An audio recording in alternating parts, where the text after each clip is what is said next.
सिखाने वाला हूँ नए नियम के भविष्यवक्ता। आज हम क्या सीखेंगे इसके बारे में कि इसका और कुछ गहराई से अर्थ समझ के लेंगे और उनकी जो सेवा होती है, नए नियम के भविष्यवक्ताओं की सेवा किस तरह की होती है। तो आज के भाग में हम ये सीखने वाले हैं, तो आप ध्यान देना ज़रूरी है। देखिए, अगर हम मैं अगर आपको पूछूँगा कि आपके भविष्यवक्ताओं के बारे में आपकी प्रतिमा क्या है? आप क्या सोचते हैं? भविष्यवक्ता बोले तो कैसे होना चाहिए वो? तो ज़्यादातर लोगों के दिमाग में ये चित्र है, ये प्रतिमा है भविष्यवक्ताओं की कि भविष्यवक्ता ऐसे व्यक्ति है कि जो लोगों के बारे में, भविष्य के बारे में बताती है या वर्तमान के बारे में बताती है, और प्रकटीकरण देने वाले, जो चीज़ें दूसरों को मालूम नहीं है, ऐसी चीज़ें प्रकट करने वाले। और फिर और ज़्यादातर भविष्यवक्ता प्रॉफिट कौन है? तो जो चमत्कार करके दिखाता है, भविष्यवाणी करता है। देखिए, नए नियम के भविष्यवक्ता सिर्फ़ दूसरों के बारे में, भविष्य के बारे में बताने वाले और कुछ चमत्कार करके दिखाने वाले, इतने उनके मर्यादित उनकी सेवा नहीं है। तो हमें समझ के लेना होगा कि पुराने नियम के जो भविष्यवक्ता थे और नए नियम के भविष्यवक्ता, इनमें अंतर है, फर्क है। ये मैंने पहले भाग में आपको बताया है कि क्या फर्क है इन दोनों में। आज हम और थोड़ा सा गहराई में जाएंगे और समझ के लेंगे कि भविष्यवक्ता नए नियम के अनुसार इसका अर्थ क्या है। तो सबसे पहले हम देखेंगे कि आपको पता है कि पुराना नियम जो है, ओल्ड टेस्टामेंट जो है, तो हिब्रू भाषा में लिखा गया। तो हिब्रू भाषा में जो जो शब्द है भविष्यवक्ता के लिए, प्रॉफिट के लिए जो शब्द है, वो है नावी। नावी शब्द है। आ, हिंदी में मुझे पता है कि उर्दू में इस प्रॉफिट को नबी भी बोलते हैं, लेकिन हिब्रू में इसको नावी बोलते हैं। अब ये नावी कौन होता है? तो एक व्यक्ति जिसे दैवी शक्ति प्राप्त है कि वह वो सब कुछ देख सकता है कि दो दूसरे नहीं देख सकते।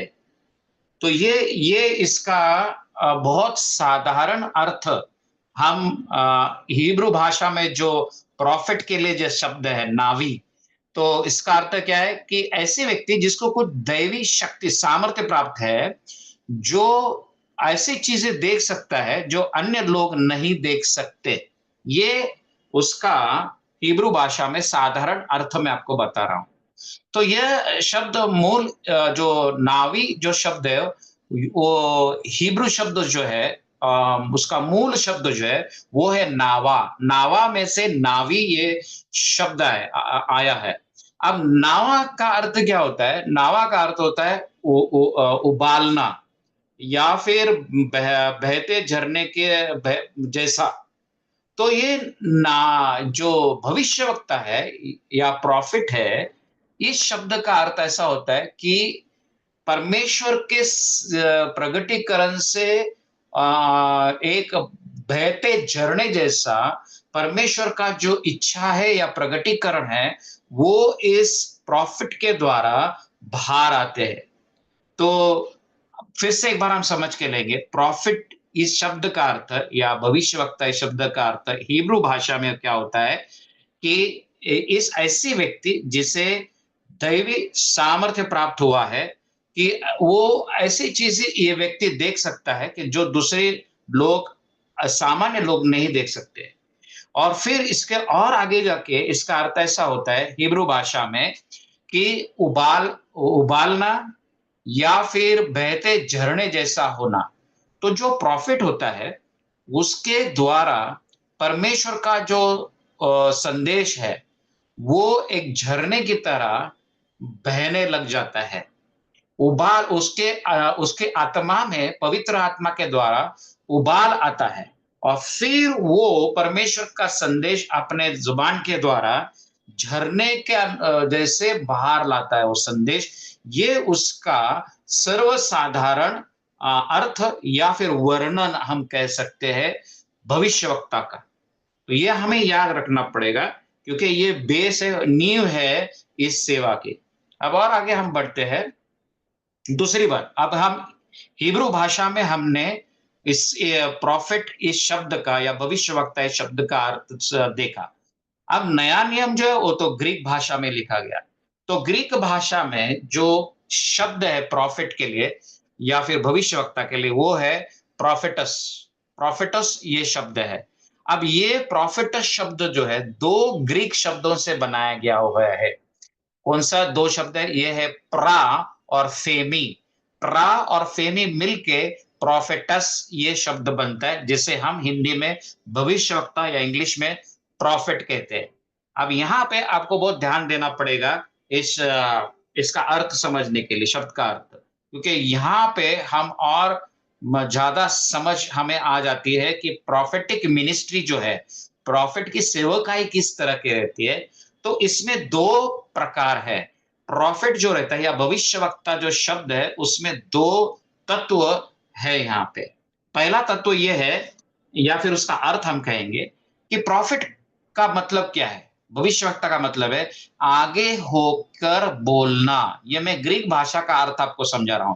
आगे होकर बोलना, जो कहने के लिए नियुक्त किया गया है उसे कहना। इंग्लिश में इसको बोलते हैं टेल फोर्थ। यानी कि परमेश्वर ने जो कहने के लिए कहा है वो अपने जुबान से बोलना। उसमें कोई भविष्यवाणी नहीं रहती है, भविष्य के बारे में इसमें कुछ नहीं रहता है। ये हम इसको कह सकते हैं कि साधारण संदेश, इसको कह सकते हैं साधारण संदेश, ऐसा हम कह सकते हैं। देखिए कोई भी संदेश पर में आत्मा के द्वारा जो आता है, भविष्यवाणी जो आती है वो कोई भी साधारण नहीं रहता है।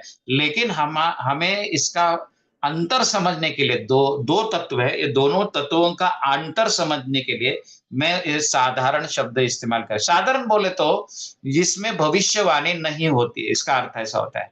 तो एक संदेश ऐसा रहता है कि जो जिसमें भविष्यवाणी नहीं रहती है, वो परमेश्वर की ओर से उत्तेजन देने के लिए या सांत्वना देने के लिए आया हुआ संदेश रहता है। अब प्रॉफिट जो रहता है या भविष्यवक्ता, ये जो शब्द है ग्रीक भाषा में उसका और एक अर्थ बनता है या उसका दूसरा एक पहलू और है, वो है आगे की बात बताना। इंग्लिश में उसको बोलते हैं फोर्थ टेल। तो जो आगे होने वाला है उसको बताना। तो यहां पे हम देखते हैं जो भविष्यवक्ता है वो उसके दो तरह के भविष्यवाणियां रहती है, दो तरह की भविष्यवाणियां काम करते हैं। एक कि जिसमें कोई भी भविष्य की बातें नहीं होती लेकिन उत्तेजन और सांत्वना देने वाला संदेश पर सीधे सीधे पवित्र आत्मा के द्वारा विश्वासी लोगों के लिए आता है। और दूसरा जो तत्व है वो इस नाम में, भविष्यवक्ता इस नाम में, वो है कि आगे की बातें बताना। तो दोनों चीजें काम करती है। अब क्या हो गया है कि कलीसिया में भविष्यवक्ता या प्रॉफिट जब कहा जाता है किसी को, तो हमेशा यही सोच रहती है कि भविष्य के बारे में बताने वाला या फिर हमारे जो चीजें सिर्फ हमें पता है उसको खोलकर बताने वाला, सिर्फ भविष्य का प्रगटीकरण बताने वाला, इसको भविष्यवक्ता कहते हैं। लेकिन भविष्यवक्ता उससे भविष्य नहीं बताता है, तो वर्तमान में परमेश्वर के लोगों को उत्तेजन देने के लिए, सांत्वना देने के लिए, उनको बढ़ाने के लिए, उनका विश्वास बढ़ाने के लिए सीधे सीधे परमेश्वर से बहुत ही सामर्थ्यशाली वो संदेश भी लाता है। उसको भी हम भविष्यवाणी या प्रोफेसी भी कहते हैं, लेकिन उसमें कोई भविष्य की बातों के बारे में नहीं रहता है। अब क्या हो जाता है कि कलीसिया में जिस संदेश में या भविष्यवाणी में भविष्य के बारे में कुछ नहीं रहता है, उसके तरफ हम ध्यान नहीं देते हैं। और ये बहुत दुख की बात है, ये गलत बात है। हाँ, हमेशा भविष्यवाणी या भविष्य संदेश जिसको बोलते हैं लोग, तो उसमें भविष्य ही होना चाहिए ऐसा नहीं है। हाँ, आ, किसी भी वक्त परमेश्वर के लोगों को चाहे वो संकट में से जा रहे हैं, दुख में से जा रहे हैं, निराशा में से जा रहे हैं, तो उस समय परमेश्वर उनको ऐसा संदेश आत्मा के द्वारा उस समय तत्काल दे सकता है कि जिसके वजह से उनका सारा भय या दुख या निराशा निकल जाके विश्वास दृढ़ हो जाता है। इस संदेश के बारे में इस उस संदेश को हम नहीं टालना चाहिए, और या फिर उसके ऊपर ध्यान न देना, ये बाइबल के अनुसार बहुत गलत बात है।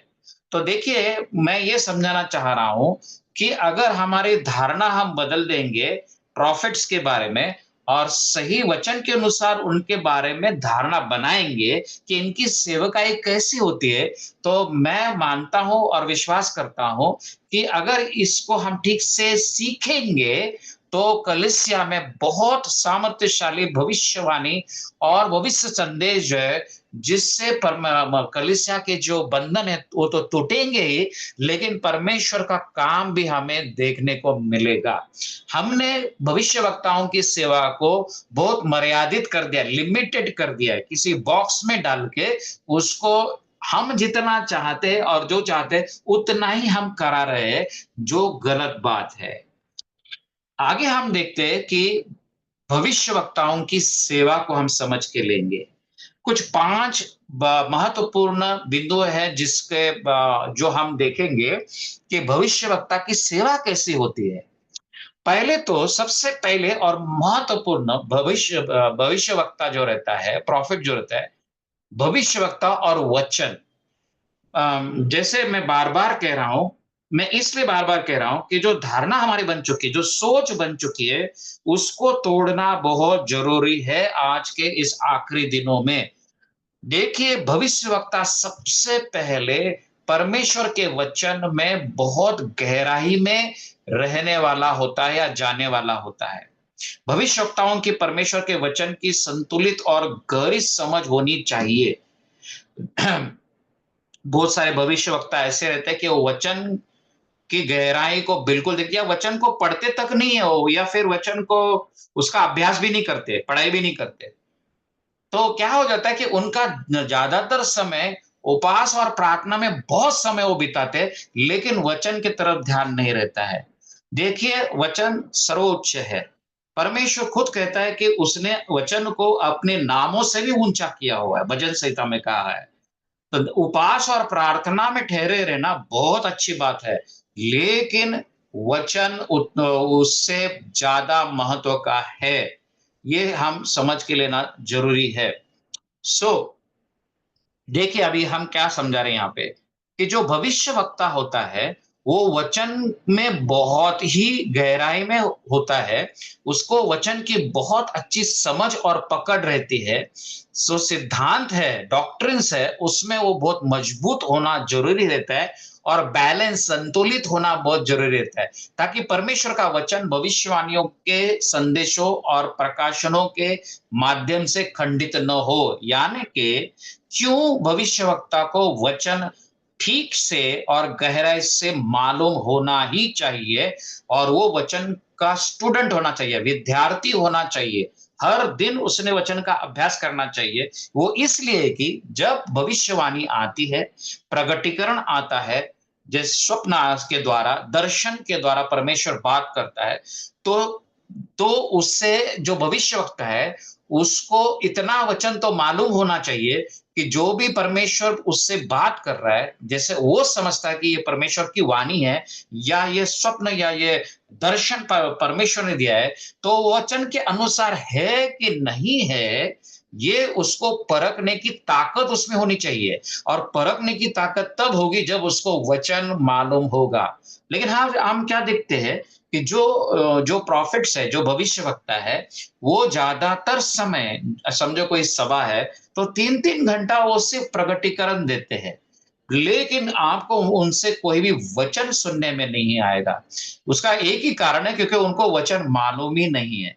और फिर गलतियां हो जाती है कि उनको लगता है कि परमेश्वर की आत्मा ने ये प्रकट किया है, लेकिन परखने की ताकत उनमें नहीं रहती है।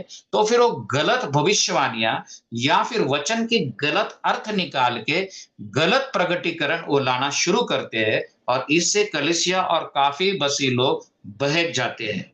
दूसरी बात, भविष्यवक्ता को वचन मालूम होना और वो पढ़ाई करना बहुत जरूरी है। वो इसलिए कि परमेश्वर सिर्फ, अब ये मैं बहुत बहुत महत्वपूर्ण इंपॉर्टेंट चीज बता रहा हूं आपको। भविष्यवक्ता बहुत सिर्फ प्रगटीकरण नहीं लाता है कि किसका नाम क्या है, किसकी बीमारी क्या है, कल उसके या परसों उसके जीवन में क्या होने वाला है या क्या हुआ था, नहीं। जो भविष्यवक्ता है उसके द्वारा एक कलीसिया के लिए वचन के द्वारा एक विशिष्ट समय के लिए भी वचन में से भविष्यवाणी आ सकती है। वो ऐसे प्रीचिंग कर सकता है, ऐसे टीचिंग चला सकता है, ऐसे उपदेश वो कर सकता है कि जिसमें से भविष्य में जो होने वाला है वो वचन में से प्रगटीकरण ला सकता है, वचन में से। हाँ, जरूरी नहीं कि उसको कोई सपना आया हो या फिर कोई दर्शन उसने विजन देखा हो, लेकिन परमेश्वर प्रॉफिट से वचन में से बात करना शुरू करता है और आगे परमेश्वर क्या करने वाला है या फिर जो कलीसिया के लिए क्या आवश्यक है इन दिनों में, वो वचन के टीचिंग्स के द्वारा बहुत ही पावरफुली सामर्थ्यशाली रूप से भविष्यवक्ता लाता है। तो ये सबसे पहले भविष्यवक्ता की जो सेवा है वो वचन में बहुत ही गहराई में और मजबूती से चलने वाली सेवकाई रहती है। ये हमें समझ के लेना है। तो देखिए ये फर्क बहुत जरूरी है। निश्चित ही अद्भुत चमत्कार और अद्भुत प्रकटीकरण जो किसी को मालूम नहीं है वो बातों को प्रकट करना, ये जरूर भविष्यवक्ताओं की सेवकाई का एक भाग है। लेकिन सबसे पहले जो भविष्यवक्ता है वो वचन में बहुत ही संतुलित रीति से चलने वाला सेवक या सेविका होती है। ओके, आगे देखते हैं इसकी सेवा के बारे में। जो भविष्यवक्ता है उसकी सेवा कैसे रहती है। सेवकाई के कार्य के लिए विश्वासियों को तैयार करने के लिए वचन से प्रभावी प्रचार और शिक्षा देना। तो ये ट्रेनिंग की बात है। यहां पे हम देखते हैं प्रेरितों की किताब 15 और 32 वचन में कि यहूदा और सिलास ने जो आप भी भविष्यवक्ता थे, देखिए वो भविष्यवक्ता थे, दोनों भी भविष्यवक्ता थे, लेकिन उन्होंने क्या किया, मैं पहले भाग में इसमें बोल चुका हूं इसके ऊपर, उन्होंने क्या देखा, बहुत बातों से भाइयों को उपदेश देकर स्थिर किया, बहुत प्रगटीकरण दिए ऐसे नहीं कहा है, बहुत सारे दर्शन बताए ऐसे नहीं कहा है, क्या कहा है, बहुत बातों से भाइयों को उपदेश यानी कि टीचिंग्स देकर स्थिर किया।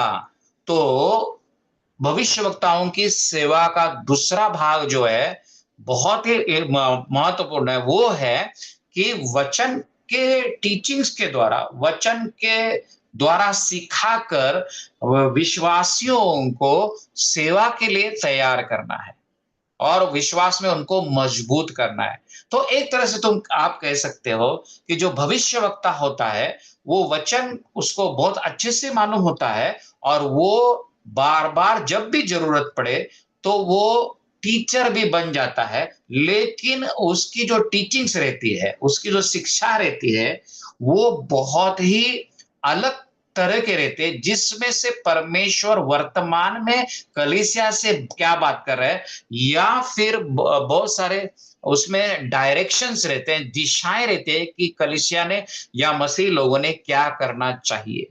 तो देखिए यहाँ पे हम देखते हैं कि जो भविष्यवक्ता होता है वो वचन में से बहुत सारे बातों में लोगों को चलाता है, काउंसलिंग करता है और शिक्षा देके मसीह लोगों विश्वासियों को स्थिर करता है। ये भी प्रॉफिट की सेवा है। तो ये आज हमें दिखाई देता है क्या, ये प्रश्न हमने पूछना चाहिए जो अपने आप को प्रॉफिट्स कहते हैं। तीसरी बात जो हमें दिखाई देती है यहाँ पे कि माफ कीजिए, दूसरा दूसरा पॉइंट है विश्वासियों को परिपक्वता की ओर ले जाने का कार्य है उसका। विश्वासियों को परिपक्वता की ओर, जिसको इंग्लिश में स्पिरिचुअल मैच्योरिटी, आध्यात्मिक परिपक्वता में लेके जाने का काम या सेवा भविष्यवक्ताओं की है। देखिए, हाँ, अब मैं जो कहने वाला हूँ वो शायद आपको थोड़ा सा सही नहीं लगे, लेकिन इसके ऊपर आप जरूर विचार कीजिए। मसीही जीवन आध्यात्मिक परिपक्वता प्रगटीकरणों के द्वारा नहीं आती है, भविष्यवाणियों के द्वारा नहीं आती है। परिपक्वता, आध्यात्मिक परिपक्वता सिर्फ वचन के द्वारा और वचन में चलने से ही आती है, क्योंकि वचन ये अन्न है, हमारा आत्मिक अन्न है। और फिर जब ये आत्मिक अन्न हम लेते हैं, तो हम जैसे हम शरीर से परिपक्व बनते हैं, वैसे हम आत्मिक चीजों में परिपक्व बनते हैं।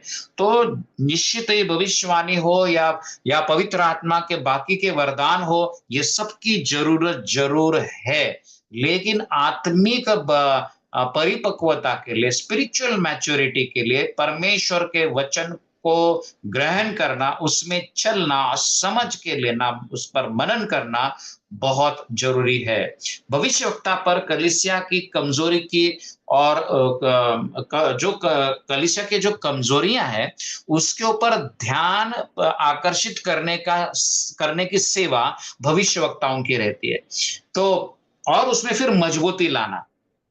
इस वजह से कभी-कभी भविष्यवक्ता जो रहते हैं, वो ज़्यादा पास्टरों के साथ या पास्टरों के बीच में, अगुवाओं के बीच में वो ज़्यादा अच्छे नहीं लगते उनको। क्योंकि भविष्यवक्ता का समस्या ये रहती है ना उसके सामने, कि वो ऐसी चीज़ें कलीसिया में परमेश्वर की आत्मा के द्वारा देखता है, कि जो बहुत सारे समय पास्टर्स को नहीं दिखाई देती है, या फिर दूसरे लीडर्स को नहीं दिखाई देती है। तो जो भविष्यवक्ता रहता है, उसकी एक सेवकाई जो है, वो ऐसी है कि जो कमजोरियां हैं, उसके ऊपर ध्यान आकर्षित करना, ध्यान दिलाना कि ये कमजोरी है इस कलीसिया में, और फिर सिर्फ बताना नहीं, तो उस कमजोरी को मजबूत कैसे किया जा सकता है, उसके ऊपर काम करना।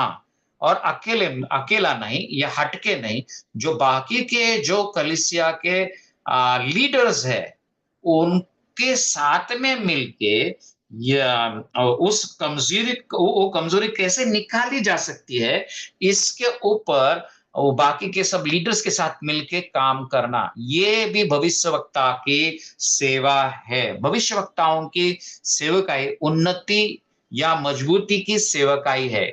मैंने जैसे बार बार कहा कि कोई भी संदेश अगर वो लाते हैं भविष्यवक्ता, तो नए नियम के जो भविष्यवक्ता है, वो मजबूती लाने वाला संदेश होना चाहिए, ना कि कलीसिया को बांटने वाला, तोड़ने वाला नहीं होना चाहिए। उसमें से उन्नति और मजबूती आने चाहिए। फिर से मैं कहूंगा, भविष्यवक्ताओं की जो सेवा है, वो जो स्थानिक कलीसिया है, लोकल चर्चेज है, उसको मजबूती लाना और उसको उसकी उन्नति करना, ये भविष्यवक्ताओं की सेवा का नतीजा होना चाहिए। अगर कोई भविष्यवक्ता, उसकी सेवा के द्वारा ऐसे हो रहा है कि लोग अपने चर्च में जाना नहीं चाहते, लेकिन उसके सभाओं में जाएंगे, बहुत सारा पैसा खर्च करके दूर दूर तक जाएंगे, तो फिर ये जो भविष्यवक्ता है, इसके बारे में हमारे मन में डाउट आना जरूरी हो जाता है। क्योंकि अगर सच्ची कलीसिया, सच्ची भविष्यवक्ता की सच्ची सेवा है, तो वो क्या करेगा कि जो विश्वासी है या मसीह जो लोग हैं, वो अपने अपने कलीसिया में किस तरह से उन्नति पाए और मजबूत हो जाए, अपनी सेवकाई अपने चर्च में या लोकल चर्च में किस तरह से करेंगे, इसके बारे में सोचकर वो सेवा करेगा, ना कि उनको अपने स्थानिक या लोकल चर्च से, कलीसिया से तोड़कर उनका दशांश लेना हो और उनसे वो सब कुछ लेके नहीं नहीं, ऐसे नहीं। भविष्यवक्ताओं की सेवा ये नहीं है। भविष्यवक्ता की सेवा है कि वो जो कलीसिया की कमजोरियां हैं, वो भाप ले, उसके ऊपर उसका उपाय दे, और उसके ऊपर वो काम करे कि वो कलीसिया मजबूत हो, ना कि वो कमजोर हो रहा उसके मेंबर छोड़ के उसके पास आ जाए। ये भविष्यवक्ता की सेवा ऐसी नहीं होती है।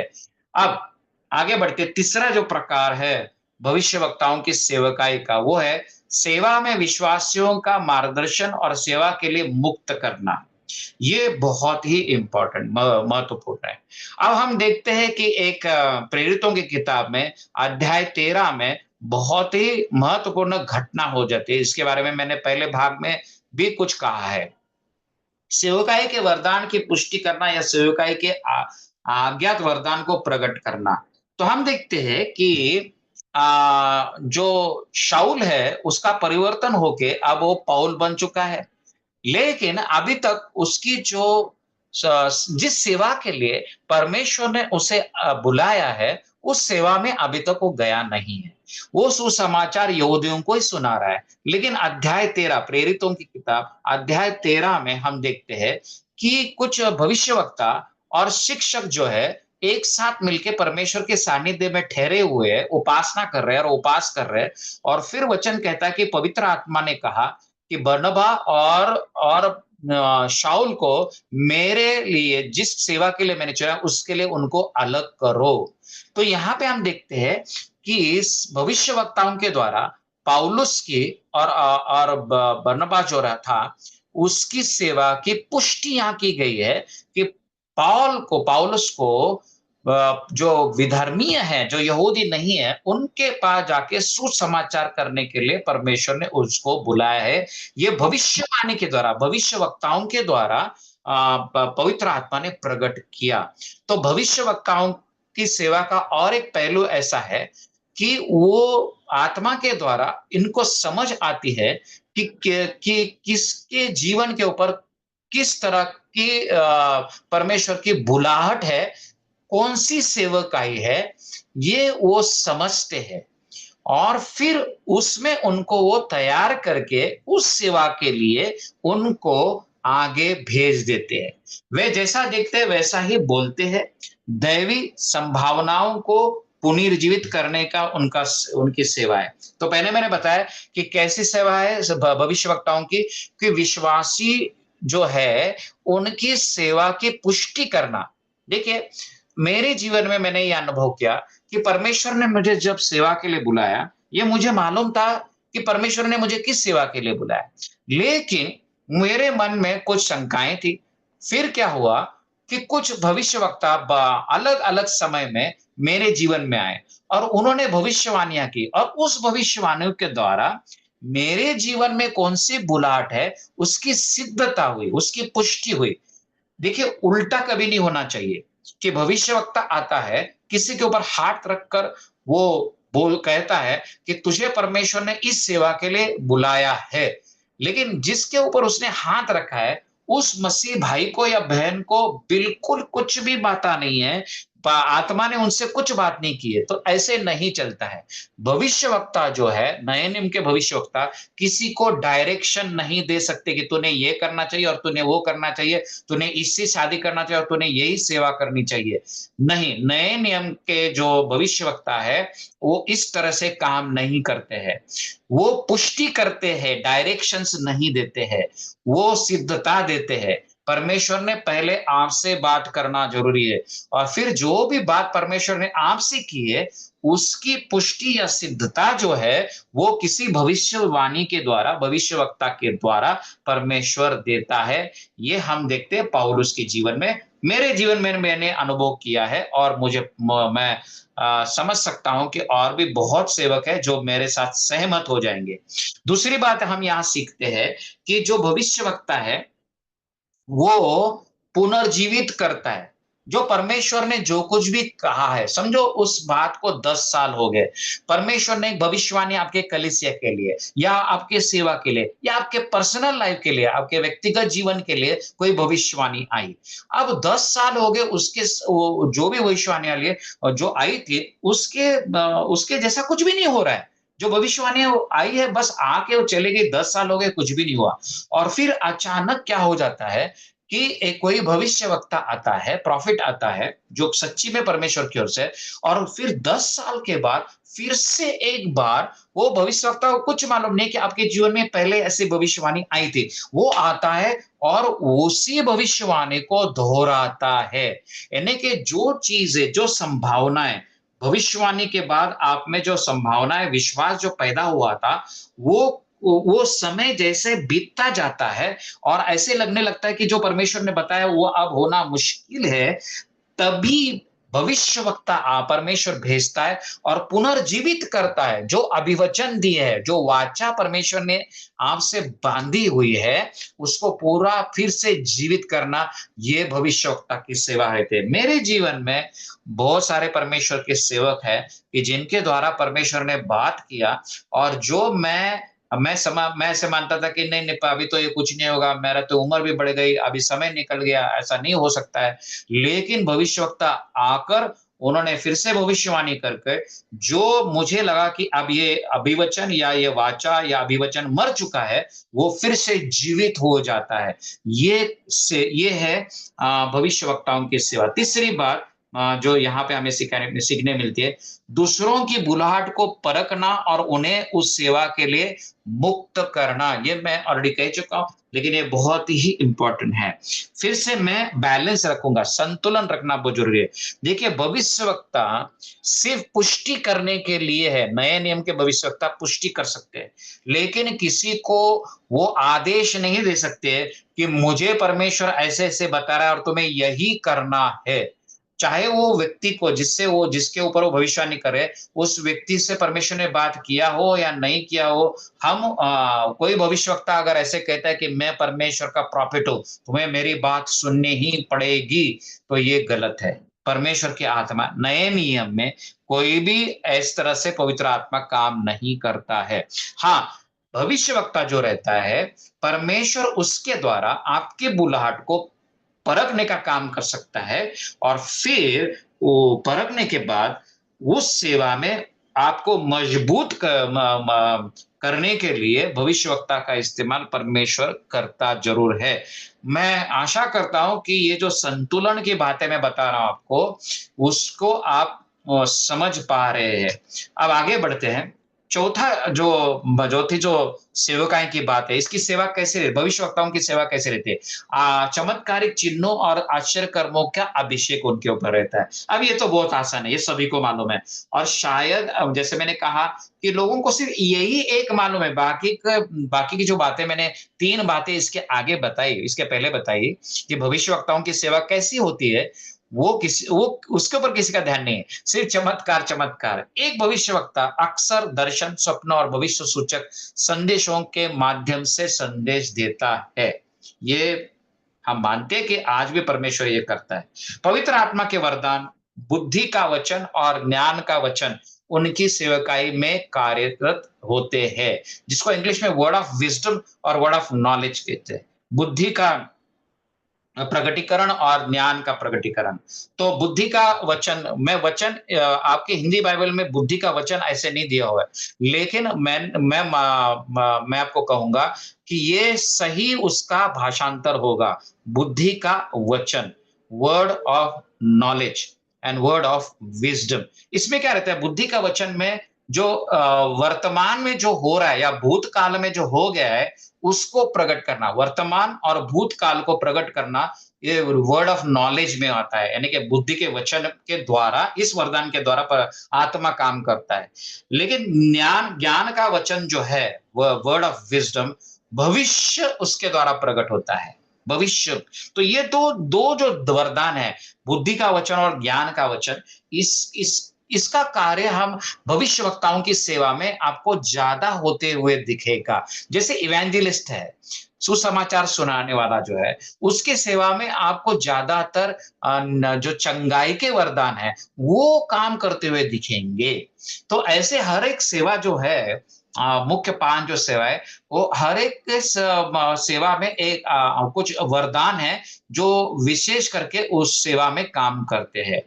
बंधनों का टूटना, चंगाई, समस्याओं को उजागर होना, चमत्कारिक संकेत प्राय, रहस्य उद्घाटन होना के माध्यम से घटित होता है। तो जो भविष्यवक्ता की सेवा है, उसमें आप देखेंगे बंधन तोड़ने का कार्य देखेंगे, चंगाई देखेंगे आप, फिर जो भी समस्याएं हैं उसको प्रकट किया जाता है, चमत्कार होते हैं, और बहुत ऐसे प्रगटीकरण आते हैं कि जिससे बहुत सारे रहस्यों का समझ आने शुरू हो जाती है। तो ये एक बहुत ही प्रभावी और सामर्थ्यशाली सेवा है। भविष्यवक्ताओं की। और हम और आगे देखते हैं कि 5वां पॉइंट जो है, भविष्यवक्ताओं की सेवा कैसी रहती है। तो नए नियम के भविष्यवक्ताओं के संदेश की सीमाएँ हैं, ये हमें समझ के लेना पड़ेगा।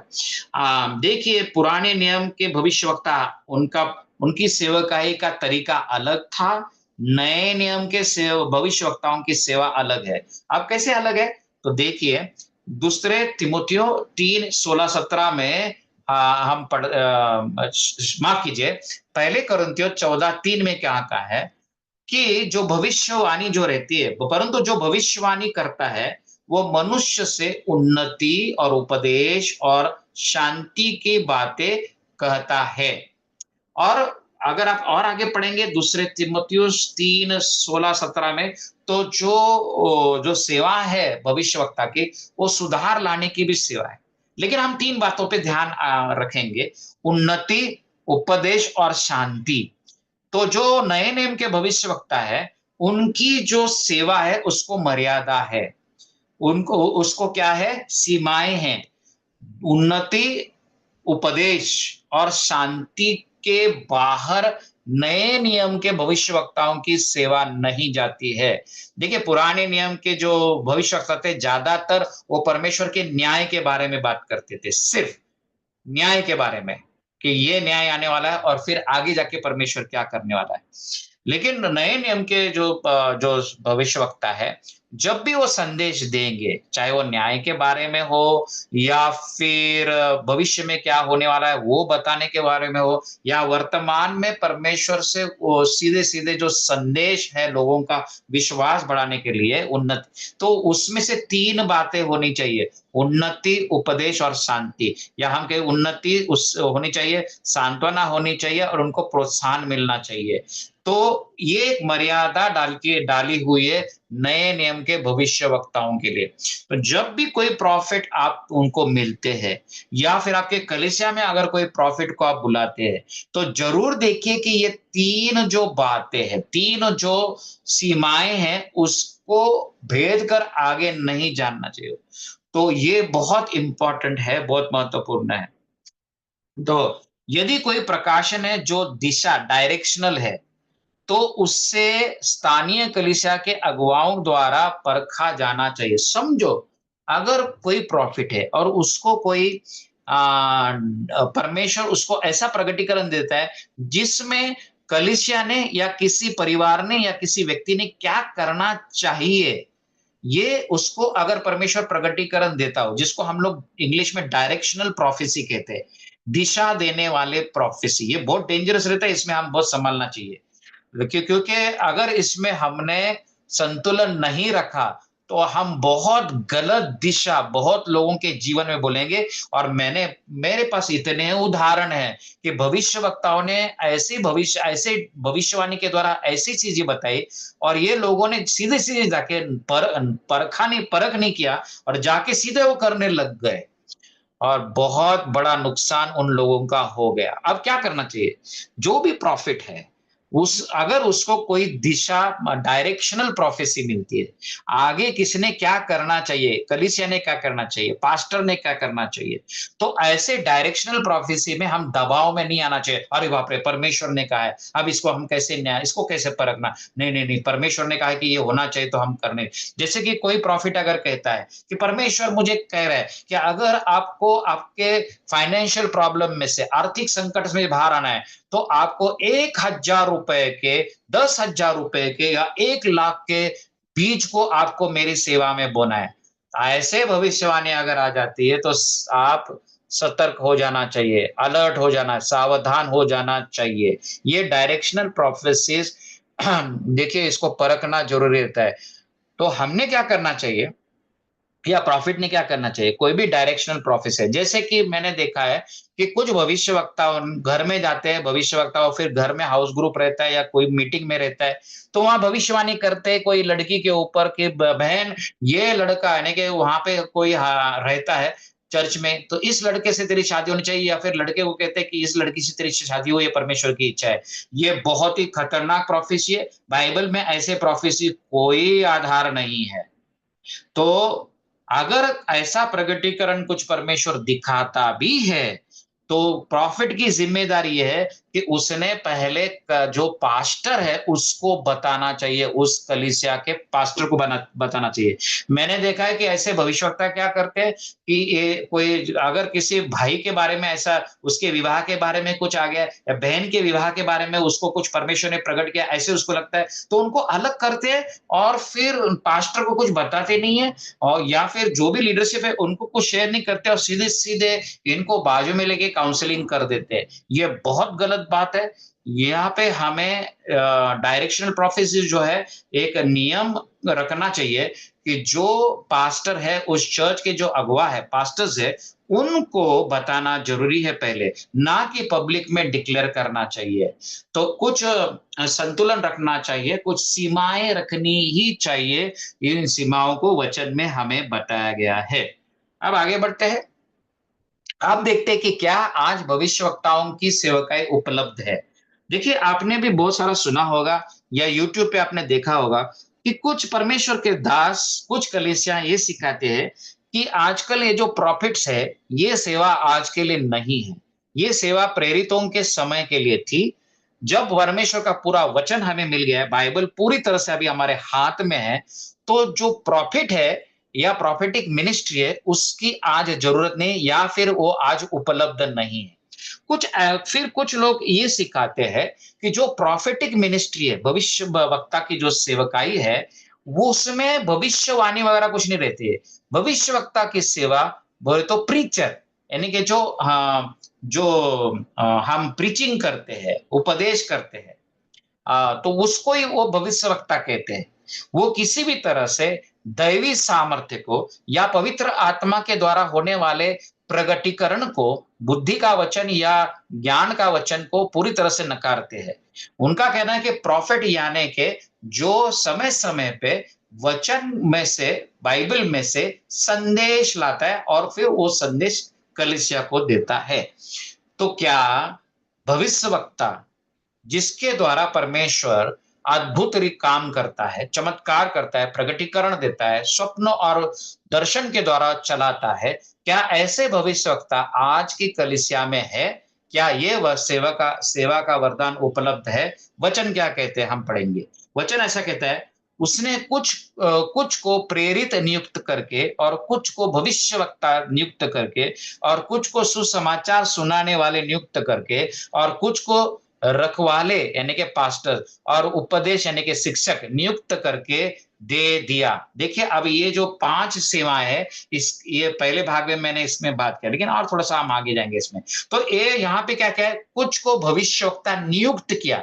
कलीसिया में खुद यीशु मसीह ने, पुनरुत्थित प्रभु यीशु मसीह ने जैसे ही वो जी उठा, तो बाइबल कहते कि उसने कलीसिया को इस 5 सेवकाई के वरदान, सेवा के वरदान, क्षमा कीजिए, सेवा के वरदान उसने दिए। यही वचन आगे क्या कहता है, देखिए, जिससे पवित्र लोग सिद्ध हो जाए और सेवा का काम किया जाए और मसीह के देह उन्नति पाए, जब तक कि हम सब जब तक कि हम सब के सब विश्वास और परमेश्वर के पुत्र की पहचान में एक न हो जाए और एक सिद्ध मनुष्य न बन जाए और मसीह के पूरे डील डौल तक न बढ़ जाए। इफिसियों 4:11 से 13 वचन। अब यहाँ पे मैंने बहुत सारे शब्दों को अलग अलग रंगों में हाईलाइट किया है। पीला है, नीला है और हरा हुआ है, हरा रंग भी है। देखिए, पौलुस क्या सिखा रहा है यहाँ पे कि ये जो 5 सेवाएं, जिसमें भविष्यवक्ता की सेवाएं, क्यों परमेश्वर ने नियुक्त किया, क्यों यीशु ने कलीसिया को 5 ये सेवाएं दी हैं? क्या वो खत्म होगी ये सेवाएं? नहीं। देखिए, यहाँ पे कहा है ये सेवाएं कब तक है। हरे रंग में आप देखिए, जब तक कि हम सब, जब तक, कब तक दिए ये सेवाएं? जब तक, क्या होने तक? हम एक ना हो जाए, हम मसीह के पूरे डील डोल में एक न हो जाए, हम सिद्ध मनुष्य यानी कि परिपक्व कलीसिया न हो जाए, हम उन्नति न पाए, सेवा के काम के लिए पूरी तरह से तैयार न हो जाए, तब तक ये सेवा दी हुई है। ये है मेरा उत्तर या जवाब उन लोगों को कि जो ऐसे सिखाते हैं कि भविष्यवक्ताओं की सेवा आज के समय के लिए नहीं है, वो सिर्फ प्रेरितों के समय के लिए थी, आज उसकी जरूरत नहीं है। मैं ये वचन हमें कहता है कि ये सेवा आज के लिए भी है, क्योंकि अभी भी कलीसिया एक प्रभु में पूरी तरह से एक नहीं हुई है, मसीह के पूरे डिल डोल में पूरी तरह से नहीं, बड़े परिपूर्णता में नहीं चल रही है, तो अभी भी इन सेवाओं की विशेषता भविष्यवक्ता की सेवा की जरूरत है, और परमेश्वर ने आज भी इस सेवा को उपलब्ध किया हुआ है। वो प्रेरितों के समय के बाद खत्म नहीं हुई है। आगे बढ़ते हैं। पौलुस ने सवाल पूछा है। कुछ लोग है ना, पहले कुरिन्थियों 12:29 में ऐसे कहा है, पौलुस एक सवाल पूछता है और फिर जो भविष्यवक्ताओं की सेवा पे विश्वास नहीं करते हैं, वो इस वचन को आगे लाते हैं और देखिए वो पूछते हैं, देखिए वो कहते हैं ऐसे कि पौलुस ने कहा, क्या सभी भविष्यवक्ता है क्या? निश्चित ही पौलुस ने जरूर ये पूछा है। इसका जवाब क्या है? निस्संदेह इसका उत्तर है कि नहीं, सब भविष्यवक्ता नहीं है। सब भविष्यवक्ता नहीं है। उस अध्याय को अगर आप पूरी तरह से कॉन्टेक्स्ट में, संदर्भ में पढ़ेंगे, तो वहां सिर्फ भविष्यवक्ताओं के बारे में नहीं है, वो अन्य भाषा में बात करने वालों के बारे में पूछता है। क्या क्या सब अन्य भाषा में पूछते हैं क्या? क्या सब भविष्य संदेह भविष्यवक्ता है क्या? क्या सब भविष्यवाणी करते हैं क्या? निश्चित नहीं। ये पवित्र आत्मा हर उसकी इच्छा के अनुसार सबको बांट के देता है कलीसिया में। तो सभी भविष्यवक्ता नहीं है, इसका अर्थ ऐसा नहीं होता है कि आज के समय में भविष्यवक्ता की सेवा उपलब्ध नहीं है, ऐसा उसका अर्थ नहीं होता है। लेकिन परमेश्वर ने कलीसिया में भविष्यवक्ताओं को नियुक्त किया है। अभी हमने पढ़ा, परमेश्वर ने नियुक्त किया। सभी भविष्यवक्ता नहीं होते, सभी सुसमाचार सुनाने वाले इवेंजलिस्ट नहीं होते, सभी पास्टर्स नहीं हो सकते हैं। परमेश्वर ने यीशु ने अलग अलग लोगों को सेवकाई के वरदान दिए हुए हैं। तो देखिए ये बहुत बड़ी बहस है। जो लोग दैवी सामर्थ्य और अद्भुत कार्य पे विश्वास नहीं करते हैं, वो अलग अलग वचन लेके उसको तोड़ मरोड़ के बताने की कोशिश करते हैं कि नहीं, ये आज के लिए ये नहीं है, आज के लिए ये वो नहीं है। लेकिन भविष्यवक्ताओं की सेवा जो चमत्कार, अद्भुत चिन्ह, चमत्कार, दर्शन, स्वप्न, प्रकटीकरण से भरी हुई है, ये आज भी उपलब्ध है, वो समाप्त नहीं हुई है। ठीक है, आगे बढ़ते हैं। सभी को आत्मा के द्वारा संदेश देने की इच्छा करनी चाहिए। देखिए पौलुस कहता है कि मैं इच्छा करता हूं कि आप सब संदेश दे, दैट यू ऑल में प्रोफेसाई। ऐसे पौलुस पहली कुरिन्थियों में कहता है। तो संदेश जो है, जैसे जिसको मैंने शुरुआत में कहा, साधारण प्रोफेसी, ऑर्डिनरी प्रोफेसी, जिसमें सिर्फ उन्नति, उत्तेजना और सांत्वना थे। अपने माइक आप प्लीज, जिसके माइक्स खुले रहे तो माइक्स बंद कर दीजिए, क्योंकि आवाज आ जाती है। माइक्स देखिए आपके बंद है क्या?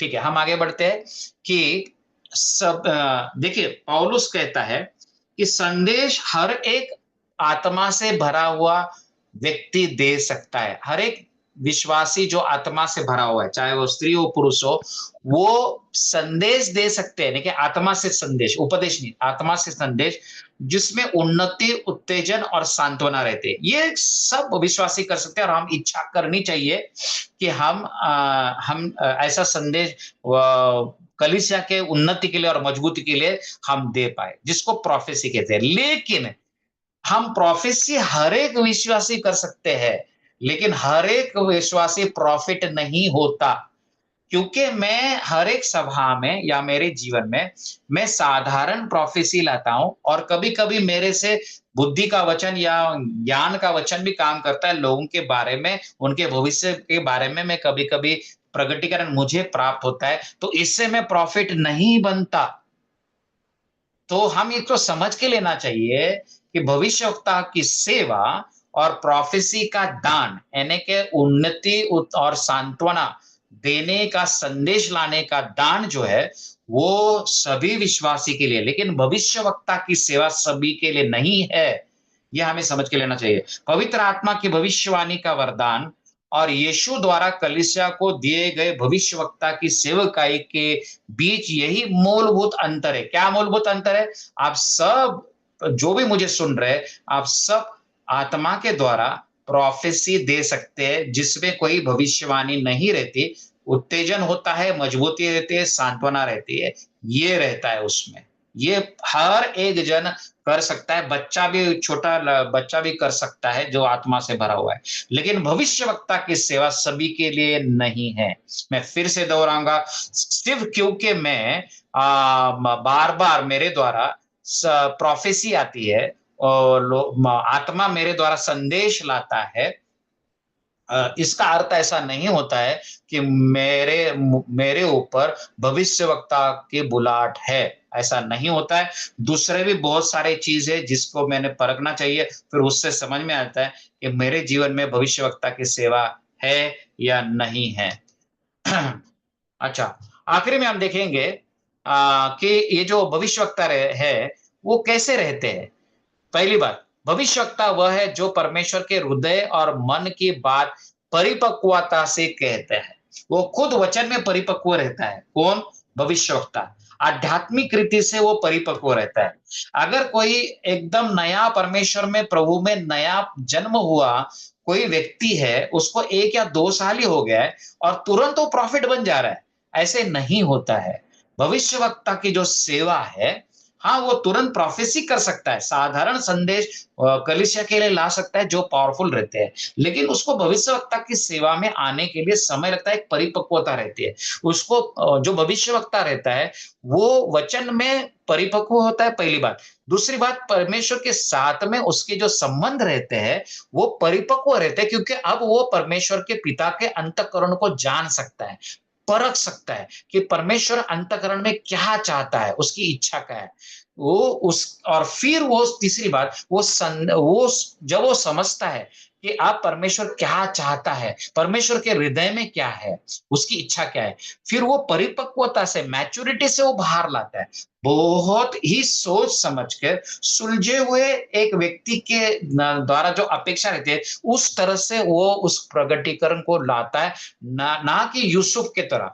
देखिए पुराने नियम में जो यूसुफ है, उसको परमेश्वर ने एक दर्शन दिया और उस दर्शन में परमेश्वर ने उसको दिखाया कि आने वाले समय में उसके जो भाई है, वो उसको नमन करेंगे। अब ये यूसुफ जो था, वो इतना परिपक्व नहीं था। उसने तुरंत जाके अपने भाइयों को बता दिया, अपने पिताजी को बता दिया और फिर उसको जो समस्याओं को और विरोध को सहना पड़ा, वो हम सब जानते हैं। तो कोई भी प्रॉफिट हो, एक प्रॉफिट जो रहता है, वो बहुत ही परिपक्व व्यक्ति रहती है, ना कि सिर्फ 1-2 साल हो गए परमेश प्रभु में आके और तुरंत एक प्रॉफिटिक मिनिस्ट्री शुरू हो जाती है, नहीं। दूसरी बात, जो प्रॉफिट रहता है, भविष्यवक्ता वास्तविक मुद्दों और प्राथमिकताओं को देखता है। इसका अर्थ क्या रहता है कि जैसे मैंने कहा कि भविष्यवक्ता 5 सेवाओं में भविष्यवक्ता की सेवा ऐसी है कि ये भविष्यवक्ता जो है, वो पहचान लेता है कि सही परिस्थिति क्या है। जैसे कि कोई कलीसिया है, बाहर से वो बहुत ही कलीसिया बहुत अच्छी लग रही है, बहुत उत्साह है लोगों में, बहुत काम चल रहा है, बहुत कार्यक्रम चल रहे हैं, प्रोजेक्ट चल रहे हैं और सब व्यस्तता है। लेकिन भविष्यवक्ता को वो सब दिखने लग जाता है कि जो अंदर की बात है। देखिए, जो परमेश्वर का भविष्यवक्ता था पुराने नियम में, तो जो शत्रु राजा था, वो शत्रु राजा अपने बेडरूम में क्या प्लान बना रहा है परमेश्वर के लोगों के विरुद्ध में, वो उसको समझ में आता था। तो जो भविष्यवक्ता रहता है ना, उसको जो सही डायग्नोस वो कर सकता है, उसको समझ में आता है कि जो बाहर-बाहर से दिख रहा है, वो सही नहीं है, अंदर से गड़बड़ है। तो अंदर से उसको दिखाई लगता है कि कमजोरियां कहाँ है और फिर वो उसको ये भी दिखाई देता है। देखिए, आज कलीसिया का प्रॉब्लम ये है, मालूम कलीसियाओं में जो समस्या ये है कि बहुत सारी बातें कलीसिया ऐसी कर रही है जिसको प्राथमिकता उन्होंने नहीं देनी चाहिए, प्रायोरिटी नहीं देनी चाहिए। भविष्यवक्ताओं को दिखता है कि जो जो कलीसिया हो या विश्वासी हो, उसने अपने जीवन में किस चीज को प्राथमिकता देनी चाहिए। बहुत बार हमें लगता है कि ये हमने पहला करना चाहिए, ये जरूरी है, ये कलीसिया को जरूरी है, ये मेरे मेरे लाइफ के लिए, मेरे सेवा के लिए जरूरी है। लेकिन आत्मा कुछ और ही चाहता है कि नहीं, ये तेरी प्राथमिकता नहीं होनी चाहिए, तेरी प्राथमिकता ये होनी चाहिए। पर हाँ, हम उस सुनने के मनस्थिति में नहीं रहते, लेकिन प्रॉफिट जो रहता है, उसको समझता है कि इनकी प्रायोरिटी या प्राथमिकता क्या होनी चाहिए। तीसरी बात, वह कलीसिया को कार्य करने के लिए बुलाता है और मार्ग दिखाता है। जैसे कि हम देखते हैं कि जरुब्बाबेल जो है, उसको जो राजा था, उसने गुलामगिरी में थे होते, परमेश्वर ने काम किया, फिर वो राजा ने उसको 50,000 लोग देके, और जो भी परमेश्वर जो काम है मंदिर का, परमेश्वर का यरूशलेम में जो मंदिर है, उसको बनाने के लिए जो भी उसको लगता है, वो सब कुछ उसको दिया, सब चीजें उसको दी। और फिर 50,000 लोग लेके, यहूदियों को लेके वो यरूशलेम में आता है और काम शुरू करता है मंदिर को बनाने का। लेकिन उसको विरोध शुरू हो जाता है, और फिर उस विरोध की वजह से बाइबल कहती है कि जो लोग मंदिर बनाने के लिए आए थे, जिसका जीर्णोद्धार करने के लिए आए थे, वो लोग मंदिर का काम बंद कर देते और खुद के घर बनाना शुरू कर देते। 16 साल तक जरुब्बाबेल रुका रहता है, मंदिर का काम बंद हो जाता है। पर उसी समय जो जकर्याह जो है, और दूसरा, और परमेश्वर के जो भविष्यवक्ता है, वो आते खड़े हो जाते हैं, और फिर वो 16 साल के बाद आत्मा के द्वारा वो आह्वान करते लोगों को, संदेश सुनाते परमेश्वर का, कि उन्होंने उठकर क्या करना चाहिए, परमेश्वर तुम्हारे साथ है।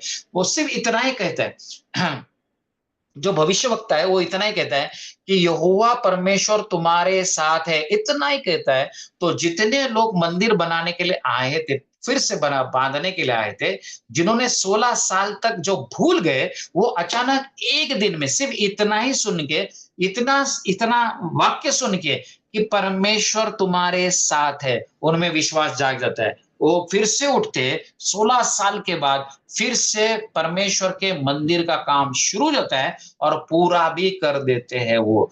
तो ये है भविष्यवक्ताओं का सेवा का सामर्थ्य, कि कलीसिया को वो उसमें फिर से एक उत्साह लाते हैं, उनको मजबूत करते, और सेवा के लिए, अगर कोई कलीसिया सेवा से दूर हट गए, कुछ भी नहीं हो रहा है, तो फिर से लोगों को सेवा के लिए उस कलीसिया को वो खड़ा करना या मार्ग दिखाना शुरू कर देता है।